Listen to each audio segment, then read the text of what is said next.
A few weeks ago, Big Dog Steel reached out to me. I've done some other testing for them. I think they make some cool little stuff. They're more of a niche company, but he's definitely broadening out his product line. He's well known, for instance, the stand on my Zero Press is Big Dog Steel, Prometheus scale stand. He makes a bunch of different products. He's now getting into a really cool arena, which is super high quality 3D printed products. And these blew me away. Now, full disclosure, these were sent to me as samples to play with, even before he went into production. So production might be slightly different than what you see here, but the basic concept is going to be the same for everything. And I know that he's going to be growing this line, as it goes on in time.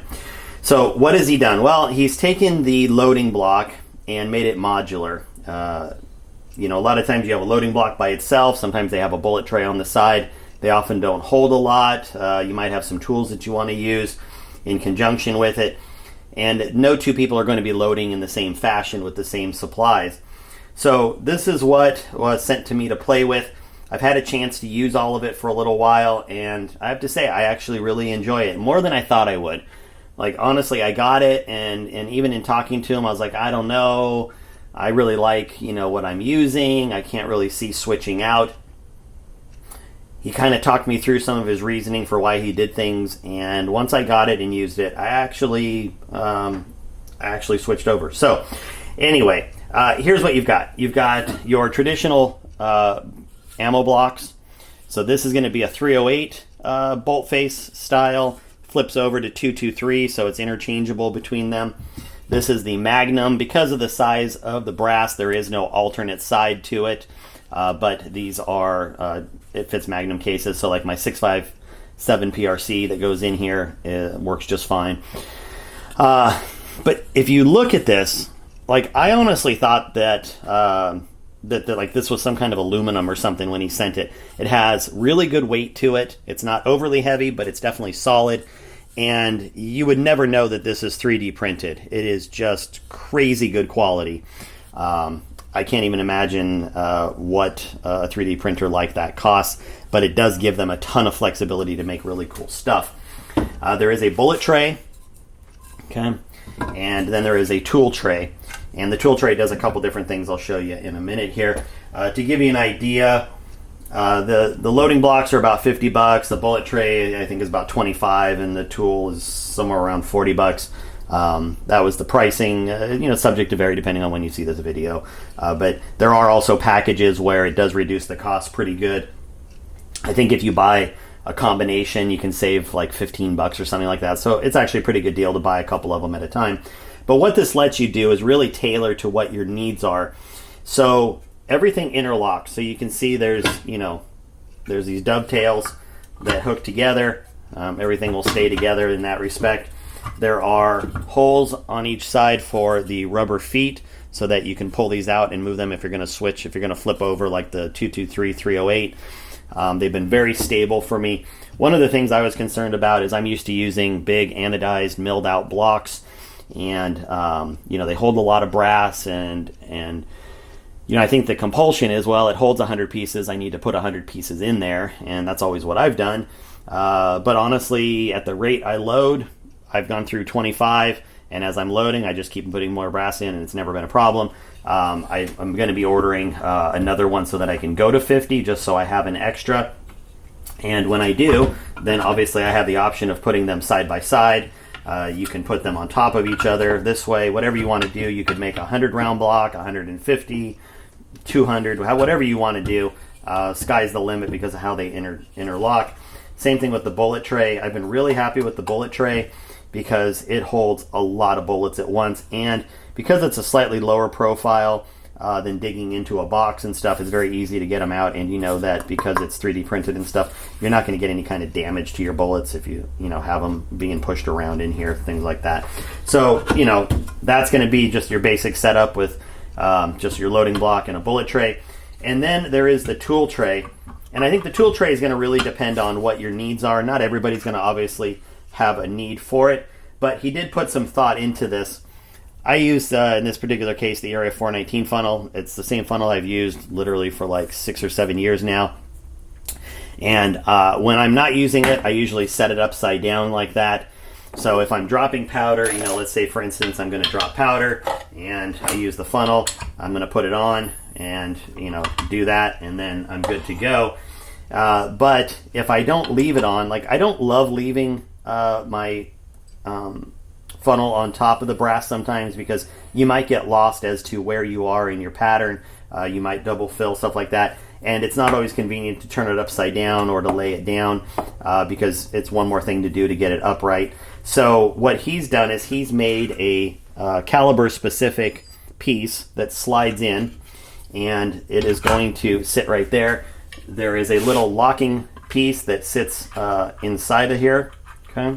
And that's going to keep it from moving. But now my funnel can sit upright so that I can simply go back and forth if I need to. If I'm working really fast, maybe I'm holding on to it or I'm leaving it on another piece of brass like this. But if I need to do some work and I want to put it aside, it can now sit there. The other great thing is that it has room for all of the big dog wrenches that can fit in here. So if you have any die lock wrenches, things like that, they'll fit in here. And then one of the things that's kind of cool, I haven't utilized it yet, but he does have, if you look right here, there's a metal plate. Oops, I dropped those. There's a metal plate right here that is screwed in. And what that's designed for is any kind of magnetic tool that you want to add. Now, in his case, he did it because he wanted a little metallic or magnetized work light, and that worked great for him. But there's other things that are magnetized that you might decide to put in there. So you could have just a flashlight that sits here. You could have an actual flexible work light. There's different things that you could utilize. So, if it's a couple little extra compartments, the tool thing, maybe not for everybody, but I think if you are utilizing the compartments for what they're made for, it definitely helps keep things organized on your bench. In all fairness, this is how I'm using mine right now because I don't really have any of the additional tools. I do leave this block near me though. I just don't leave it attached, and I do use it to set my funnel on when I'm not using it. It's just one of those things. So I don't know. I think that it is a unique approach. It may not be everybody's cup of tea, but let me tell you about the loading block and a couple things as far as why he did it. Because I told him, I go, well, you could easily fit more on here. How come this isn't a 50 block or something, like why is it only 25? And he said, well, in his experience, and the more I thought about it, I think it kind of made sense. When you are loading, especially if you aren't using something with a long stem on the funnel, right? So if I take off my adapter, if I'm running a lower funnel, then if the brass is a lot closer to each other, it's a lot harder to work in there. If I want to put a bullet on top, if I want to pull that out to go seat it while I'm throwing powder on the next one. So he wanted to make sure that they were spread out enough that you could easily work with any kind of funnel and still get to the brass around it. I think that's a pretty valid point. I think people will adapt if they have brass that is tighter, but I will say that I have had that problem. So in my case, with other blocks that are a little tighter together, I've usually waited until I've dropped 3 or 4 charges, and then I start pulling the last one.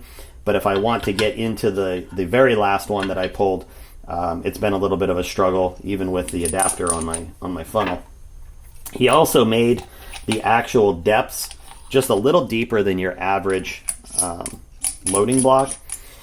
And I've definitely noticed a difference with putting a funnel on, because you don't have, that's very little wiggle compared to some of them where you feel like if you're not careful, you're going to knock the brass out. This is very stable in here. I mean, I have powder in here and I can't wiggle it enough to knock it out. If I've got a funnel on here, it's not going anywhere. So I do like the depth on it as well. So, just again, it's one of those things. I know people are always skeptical because it's a product that was sent to me, and, I'm not out to make infomercials, but if it's something that I like and it's something that I'm going to use, I'm still going to do a video on it. People know that when they send it to me. I don't make videos of everything that gets sent to me. And so, in this particular case, I really do like it. I like the weight. I like the way the loading block works. And in my confined space, it's actually been a benefit. So if you're looking to change up how your loading block works, maybe get something that's expandable down the line, or you know, change between cartridges easily, you might look at these Big Dog Steel ones. So you guys have a good one. We'll talk later.